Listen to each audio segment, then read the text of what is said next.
अमरीकी सदर Donald Trump ने एक बार फिर ईरान के साथ मुआहिदा जल्द होने की उम्मीद जाहिर कर दी। चीफ मुज़ाकरातकार बाकर कालिबॉफ ने ट्रंप की धमकियां हवा में उड़ा दी। अमरीका और ईरान की इस्लामाबाद मुफाहमत की जानिब वापसी में बड़ी पेशरफ्त हो गई।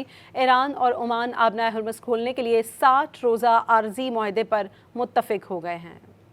अमरीकी सदर डोनाल्ड ट्रंप ने एक बार फिर ईरान के साथ मुआहिदा जल्द तय पाए जाने की उम्मीद जाहिर कर दी।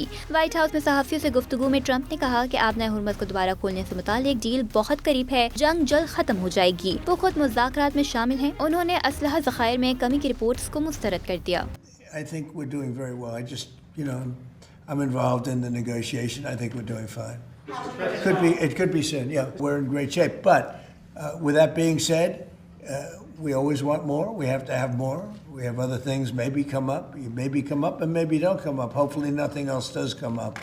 But we're in very good shape. We have literally massive amounts of ammunition. दूसरी जानिब ईरानी पार्लियामेंट के स्पीकर और चीफ मुज़ाकरातकार बाकर कालिबॉफ ने ट्रंप की धमकियों को ड्रामा करार देते हुए कहा कि अमरीकी सदर हक़ाइक़ को तस्लीम करें और अपने वादे पूरे करें। मज़ीद थिएटर की जरूरत नहीं, संजीदा और जिम्मेदार तर्ज अमल की जरूरत है। तर्जुमान ईरानी फौज ब्रिगेडियर जनरल मोहम्मद अकरमीनिया ने कहा कि ईरानी फौज मैदान जंग की अमली सलाहियत में मुसलसल इजाफा कर रही है। मुल्क की सलाहियतों पर इन्हिसार करते हुए फौज में नया साजो सामान शामिल किया जा रहा है। जबकि ईरान और ओमान के दरमियान आबनाए हुर्मुज़ से ऑयल टैंकर्स और कमर्शियल बहरी जहाज़ों के आमद और रफ्त के लिए जारी मुज़ाकरात तकरीबन तय पा गए। ईरान और ओमान ने आबनाए हुर्मुज़ को 60 दिन के लिए दोबारा खोलने के मुआहदे के एक खाके पर इत्तफाक कर लिया।